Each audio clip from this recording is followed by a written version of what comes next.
Olá, salve, salve pessoas. Mais uma vez, muito boa tarde, senhoras e senhores, jovens e jovas, povos e povas de todo o YouTube. Deixando claro e que eu sei que jovas não é o feminino de povos ou de jovens. E povas não é o feminino de povos, tá certo? É só pra descontrair, tá certo, pessoal? Pessoal, vê só. Pelas minhas andanças aí, pelo mundo sombrio dos livros bíblicos, eu encontrei, assim, eu encontrei um texto que é muito cruel e que ao mesmo tempo, além de ser insano, é um texto que é impossível que a história contida nesse texto tenha sido uma realidade, uma verdade, tá certo? Assim, eu particularmente não acredito em maldições. Mesmo porque eu sou um cara de mente aberta, tá certo? Eu penso por conta própria. Não tenho medo de nada que seja metafísico ou sobrenatural. Mas enfim, pessoal, eu quero convidar vocês a ler junto comigo uma história muito curiosa e intrigante. Se encontra no livro de 2 Reis, no capítulo 2, no versículo... Vamos ler a partir do versículo 21.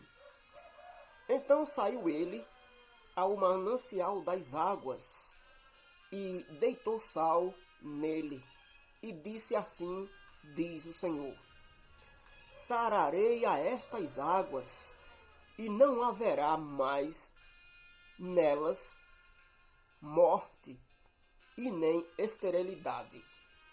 Quem foi que fez isso? Aqui nós estamos falando do profeta Eliseu. Para quem não sabe, o profeta Eliseu foi o substituto do profeta Elias.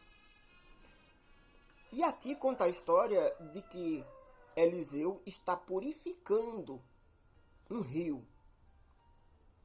Tá certo? Versículo 22. Ficaram, pois, sãs aquelas águas até ao dia de hoje, conforme a palavra que Eliseu tinha falado.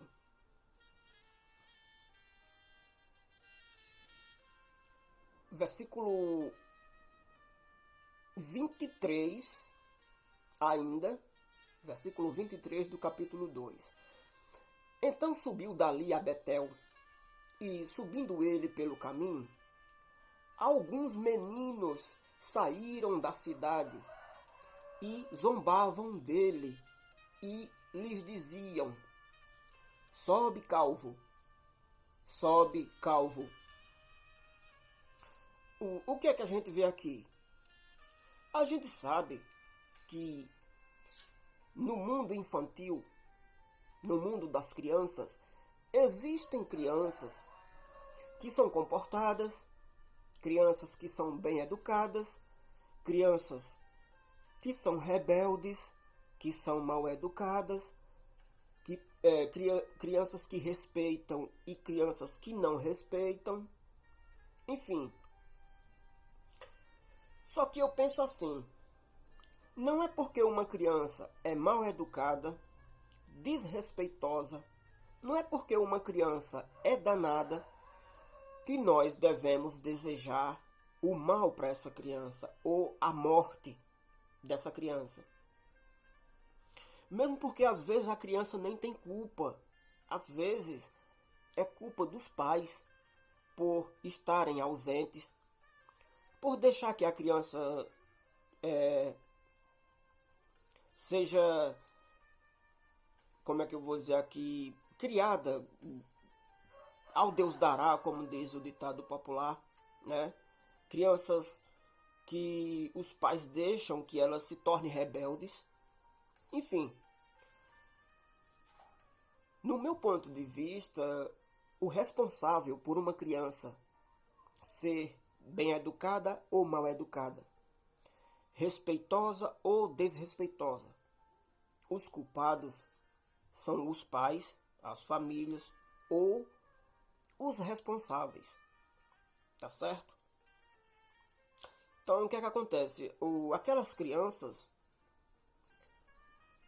zombavam de Eliseu por ele ser calvo, ou seja, por faltar alguma parte do telhado dele, por ser careca. E as crianças zombando dele, eu imagino como se fosse nos dias de hoje. Nos dias de hoje, as crianças estariam dizendo: "Para onde é que tu vai, pouca telha?" Sabe? Então, o que é que acontece?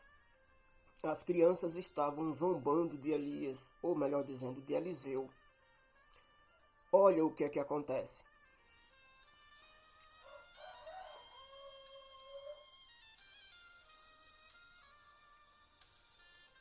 Versículo 24 diz assim: "E virando-se ele para trás, ele quem?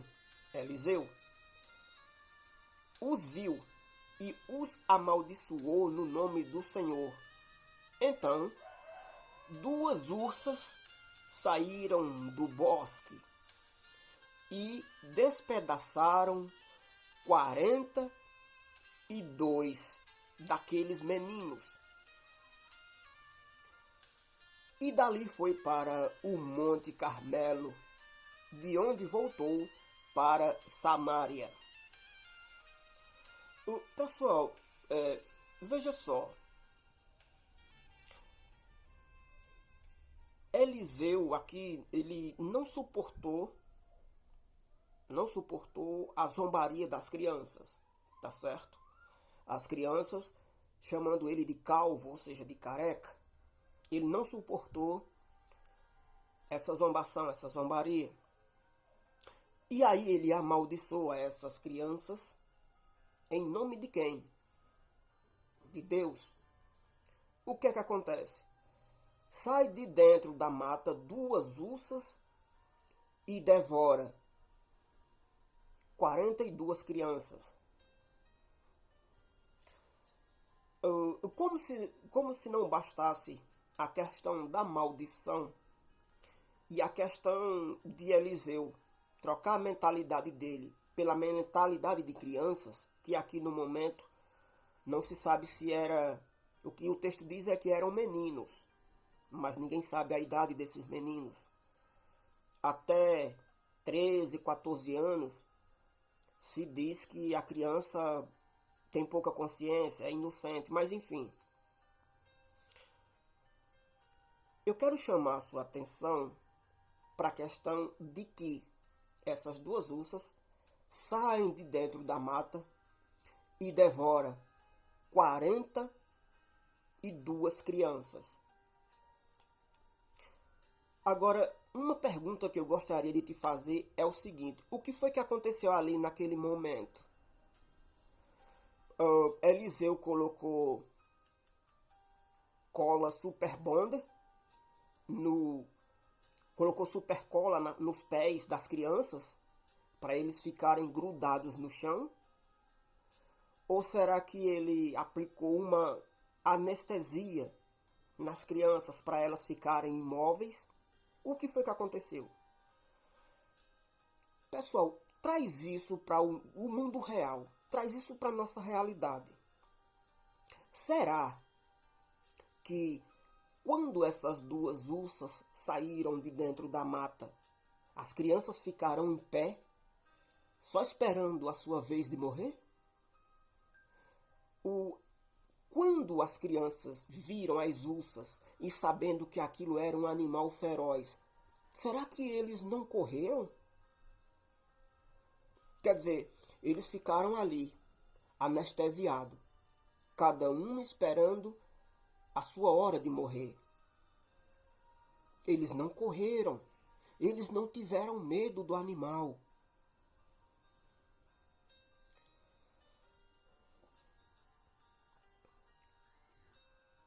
Aí tenha dó, né, meu nobre? Como é que você quer? Como é que você quer que a gente acredite numa asneira dessa? Cara, eu tiro isso, eu vou falar aqui de exemplos de mim mesmo, que aconteceu comigo. Eu e alguns amigos caçando, nós já fomos atacados por cobras que estavam chocas para defender o seu ninho, seus filhotes. Nós já fomos atacados por enxames de abelha.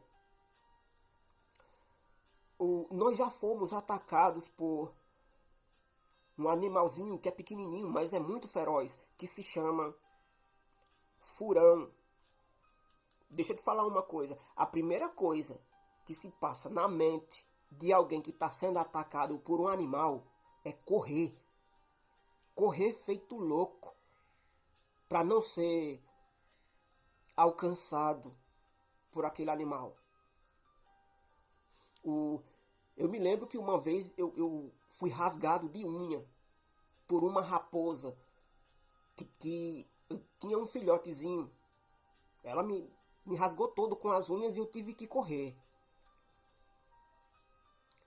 Você acha que realmente essas 42 crianças foram dilaceradas por essas duas ursas? Você acha realmente que enquanto as ursas estavam dilacerando os dois primeiros garotos, os outros não correram? Assim, às vezes eu comparo essas histórias com o livro de Harry Potter, o livro do Código da Vinci, sabe? Histórias em quadrinhos do Homem-Aranha, do Batman. Sabe qual é a diferença? É que mesmo os personagens não existindo, mas os lugares citados por eles, Nova York, São Francisco, essas cidades existem. Então nós podemos trazer, mesmo que seja um mínimo dessas histórias para a nossa realidade. Às vezes até histórias que são verídicas e que foram colocadas no papel. Agora, essas histórias desse conto de fada chamado Bíblia, essas histórias é difícil de engolir, meu camarada. Só o fato das crianças verem as ursas, elas cairiam no desespero e sairiam correndo feito loucos. Tem dó, né? Como é que se acredita numa bobagem dessa? Mas enfim, pessoal, como eu sempre falo nos meus vídeos, eu não tenho aqui a intenção de ofender a sua pessoa. Eu tenho a intenção de abrir a tua mente para que você raciocine por conta própria. Porque se você não questiona o seu livro sagrado, e se você acredita em tudo que o líder da sua igreja, da sua religião te fala sem questionar, você corre o risco de cair no mesmo buraco que eles estão. Então faz o seguinte, não acredita, cara, no que eu te digo. Mas deixe de preguiça, levante, deixe a sua comodidade, pegue o seu livro. Não só o seu livro sagrado, mas também livros científicos, livros históricos. Faça uma confrontação com esse livro que você diz que é sagrado. Que você vai ver que não existe lógica no que os pastores e os sacerdotes ensinam. Não tem lógica. Enfim, eu sempre digo que aquele que estuda, que pesquisa, tem conhecimento. Quem não estuda e não pesquisa e não tem conhecimento, simplesmente acredita naquilo que os seus pastores, os seus líderes religiosos lhes dizem, tá certo? Todos vocês aí, um forte abraço. Tudo de bom.